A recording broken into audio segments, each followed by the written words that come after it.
श्री शिवाय नमस्तुभ्यं दोस्तों, जैसा कि आप सब जानते हो 24 और 25 मार्च को है पूर्णिमा तिथि, जो कि बहुत ही खास और विशेष होती है। बस दोस्तों, आपको 108 चावल के दाने से अचूक उपाय करना है। यदि आप इस उपाय को करते हो तो जो भी आपकी मनोकामना होगी ना, वो 24 घंटे के अंदर जरूर पूरी हो जाएगी। अब चाहे आपकी मनोकामना धन को लेकर हो, व्यापार को लेकर हो, नौकरी को लेकर हो, जो भी आपकी जीवन की बड़ी से बड़ी मनोकामना है, तो इस उपाय करने से आपकी मनोकामना अवश्य ही पूरी हो जाएगी। पूज्य गुरु जी कथा को सुनकर उपाय को अच्छे से समझाने का प्रयास करेंगे। तो आइए दोस्तों, जानते हैं उपाय कैसे करना है। तो दोस्तों, पहला जो उपाय है वो है मनोकामना पूर्ति के लिए। यदि आपकी कोई मनोकामना है, बड़ी से बड़ी मनोकामना है, तो इस उपाय को अवश्य कीजिए। इस उपाय को करने के लिए सबसे पहले आपको लेना है 1 लोटा जल तांबे के पात्र में, साथ ही आपको लेना है 108 चावल के दाने। अब जो दोस्तों आपको 108 चावल के दाने लोगे ना, वो टूटे फूटे और खंडित नहीं होने चाहिए, इस बात का विशेष ध्यान रखना। साथ ही दोस्तों आपको लेना है पीला चंदन। अब जो आप पीला चंदन लोगे ना, उसे आप कटोरी में डाल दीजिए और थोड़ा सा पानी डालकर इसका पेस्ट बना लीजिए। अब आपको इस उपाय को सुबह से लेकर शाम तक कभी भी कर सकते हो। अब आप चले जाइए शिव जी के मंदिर में। शिव जी के मंदिर में जाकर सबसे पहले आपके पास जो पीला चंदन है, जिसका आपने पेस्ट बनाया है ना, उस चंदन का आपको शिवलिंग के ऊपर अच्छी तरह से लेपन कर देना है। लेपन जब हो जाए, जब आप लेपन करोगे ना, तब आपको चंद्रमौली महादेव का स्मरण करते हुए जाना है। जैसे आप लेपन करोगे तो आपको मन ही मन चंद्रमौली भगवान का स्मरण करना है। अब जो आपके पास 108 चावल के दाने हैं, वो आपको 108 चावल के दाने जहाँ आपने लेपन किया है उसी के ऊपर चिपका देने हैं चंद्रमौली महादेव का स्मरण करते हुए। जब दोस्तों 108 चावल के दाने आप चिपका दो, तो आपको अपना जो सीधा हाथ होगा ना, वो आपको उन चावल के दानों के ऊपर रखना है और अपनी मनोकामना बोलनी है। जो भी आपकी मनोकामना विशेष है, बड़ी से बड़ी मनोकामना है, चाहे वो धन को लेकर हो, व्यापार को लेकर हो, नौकरी को लेकर हो, जो भी आपकी जीवन की मनोकामना है, मनोकामना बोलिए। जब आप अपनी मनोकामना बोलते हो तो आप अपने हाथ को हटा लीजिए। अब जो आपके पास 1 लोटा जल है, वो आपको शिवलिंग के ऊपर श्री शिवाय नमस्तुभ्यं कहते हुए और चंद्रमौली भगवान का स्मरण करते हुए आपको शिवलिंग के ऊपर धीरे धीरे समर्पित कर देना है। उसके बाद आपको वहीं पर बैठकर भगवान से विनती करनी है, चंद्रमौली महादेव से विनती करनी है। जो भी आपकी मनोकामना है, मनोकामना बोलकर आपको अपने घर पर आ जाना है। तो दोस्तों, बहुत ही अचूक और विशेष उपाय है, इस उपाय को अवश्य कीजिए। अब जानते हैं दोस्तों अगले उपाय के बारे में। अगर आपके जीवन में कष्ट है, बीमारी है, परेशानी है, अब कष्ट कुछ भी हो सकता है, चाहे वो धन का कष्ट हो, बीमारी का कष्ट हो, कैसा भी आपके जीवन में कष्ट हो, तो इस उपाय को अवश्य कीजिए।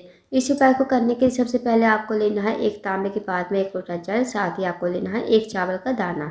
अब जो आप चावल के दाने लोगे, वो खंडित नहीं होना चाहिए, इस बात का विशेष ध्यान रखना। साथ ही दोस्तों आपको लेना है 1 बेलपत्र। बेलपत्र भी कहीं से कटी पट्टी खंडित नहीं होनी चाहिए। साथ ही दोस्तों आपको लेना है पीला चंदन। इस उपाय को आप सुबह से लेकर शाम तक कभी भी कर सकते हो।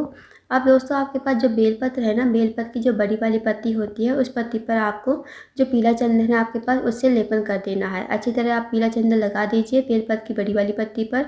और जो आपके पास 1 चावल का दाना है, वो चावल का दाना आपने जहाँ चंदन का लेपन किया है बेलपत्र की बड़ी वाली पत्ती पर, उसी पत्ती पर आपको चिपका देना है इस चावल का दाना।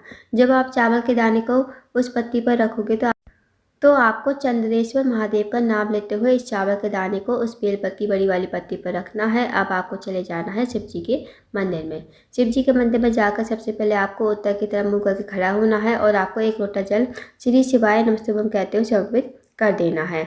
अब जो आपके पास एक बेलपत्री है जिस पर आपने चावल का दाना रखा है, वो आपको माता आसुरचंडी के स्थान पर समर्पित करना है। अब दोस्तों, माता आसुरचंडी जो है शिव जी की सबसे छोटी और प्रिय पुत्री है। माता आसुरचंडी का स्थान जो होता है जलाधारी के बीचों बीच में होता है। तो वहाँ पर आपको बेलपत्र जो आपने चावल का दाना रखा है बेलपत्र के ऊपर, वो आपको समर्पित कर देना है। बेलपत्र भी आपको वहीं पर समर्पित कर देनी है। अब जो बेलपत्र की डंडी का मुख होगा ना, वो आपको जलाधारी की तरफ रखना है, जहाँ से जल नीचे बहकर गिर। और दोस्तों, जब आप चावल का दाना मतलब बेल पर समर्पित करोगे ना माता सरस्वती के स्थान पर, तो आपको चंद्रमौली महादेव का नाम लेते हुए आपको इस बेलपत्र को माता सरस्वती के स्थान पर समर्पित करना है, इस बात का विशेष ध्यान रखना। फिर आपको महादेव से प्रार्थना कर लेनी है। जो भी आपकी जीवन में कष्ट है, दुख है, बीमारी है, उसके लिए प्रार्थना कर लीजिए। इस उपाय को आपको करके घर आ जाना है। दोस्तों, बहुत ही अचूक और विशेष उपाय है। इस उपाय को करने से जो भी आपके जीवन में बीमारी होगी, दुख होगा, कष्ट होगा, वो आपकी सारी समस्या समाप्त हो जाएगी। अब जानते हैं दोस्तों अगले उपाय के बारे में। दोस्तों, अगला जो उपाय है वो है इच्छा पूर्ति के लिए। यदि आपकी कोई मनोकामना है, काफ़ी दिनों से पूर्ण नहीं हुई है, आपकी मनोकामना चाहे धन को लेकर हो, व्यापार को लेकर हो, नौकरी को लेकर हो, जो भी आपके जीवन में बड़ी से बड़ी मनोकामना है, तो इस उपाय को अवश्य कीजिए। इस उपाय को करने के लिए सबसे पहले आपको लेना है 1 लोटा जल, साथ ही आपको लेना है 1 चावल का दाना और 1 बेलपत्र आपको लेनी है। अब जो आप चावल का दाना लोगे वो खंडित नहीं होना चाहिए, साथ ही बेलपत्र भी ना ही कटी पटी और खंडित होनी चाहिए। इस उपाय को आप सुबह से लेकर शाम तक कभी भी कर सकते हो। अब आप चले जाइए शिव जी के मंदिर में। शिव जी के मंदिर में जाकर सबसे पहले आपको उत्तर की तरफ मुँह करके खड़ा होना है। जो आपके पास 1 चावल का दाना है ना, वो आपको शिवलिंग के ऊपर चंद्रमौली महादेव का स्मरण करते हुए आपको समर्पित कर देना है। अब जो आपके पास बेलपत्र है ना, जैसे आप बेलपत्र समर्पित करोगे तो आपको मन ही मन अपनी मनोकामना बोलनी है। जो भी आपकी मनोकामना है, जो भी आपकी विश है, अपनी इच्छा बोलोगे और इस बेलपत्र को शिवलिंग के ऊपर समर्पित कर दोगे।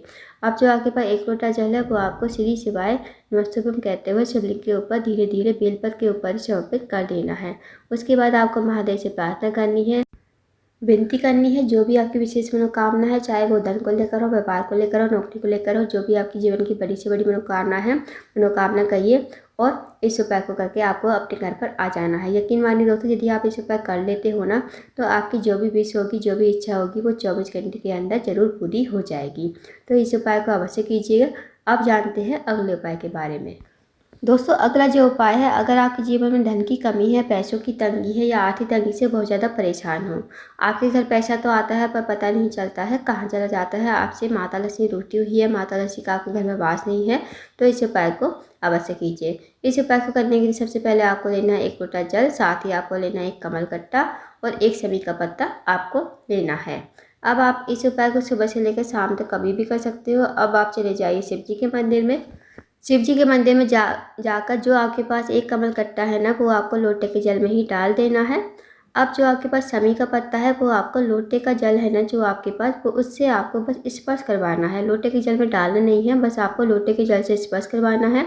आपको जब स्पर्श करवाओगे आप समी के पत्ते को लोटे के जल से, तो आपको रिद्धि सिद्धि का नाम लेते हुए आपको स्पर्श करवाना है और इस समी के पत्ते को आपको शिवलिंग के ठीक ऊपर चंद्रेश्वर महादेव का नाम लेते हुए समर्पित कर देना है। अब जो आपके पास 1 लोटा जल है जिसमें आपने कमल कट्टा डाला है, वो आपको शिवलिंग के ऊपर ठीक ऊपर समी के पत्ते के ऊपर धीरे धीरे समर्पित कर देना है, श्री शिवाय नमस्तुभ्यम कहते हुए। उसके बाद आपको महादेव से प्रार्थना करनी है कि मेरे जीवन में धन की बहुत ज़्यादा समस्या है, माता लक्ष्मी का हमारे घर में वास नहीं है, माता लक्ष्मी की कृपा नहीं है, माता लक्ष्मी हमसे रूठी हुई है। आप कुछ ऐसी कृपा करें कि हमारे जीवन में पैसे कमी ना हो, हमारे जीवन में धन की कमी ना हो और माता लक्ष्मी हमारे घर में वास करे। तो आपको ऐसी प्रार्थना करके, विनती करके आपको अपने घर पर आ जाना है। दोस्तों, बहुत ही छोटा सा विशेष उपाय है। इस उपाय करने से आपकी जो भी मनोकामना होगी ना, वो अवश्य ही पूर्ण हो जाएगी। साथ ही साथ जो भी धन की समस्या होगी वो समाप्त हो जाएगी। तो दोस्तों, ये थे कुछ विशेष उपाय जो आपको पूर्णिमा तिथि के दिन अवश्य ही करने हैं। इन उपायों को अवश्य कीजिएगा। अगर आपको जानकारी पसंद आई हो, वीडियो को लाइक करना, शेयर करना, चैनल को जरूर सब्सक्राइब करना, कमेंट बॉक्स में श्री शिवाय नमस्तुभ्यम हर हर महादेव जरूर लिखना।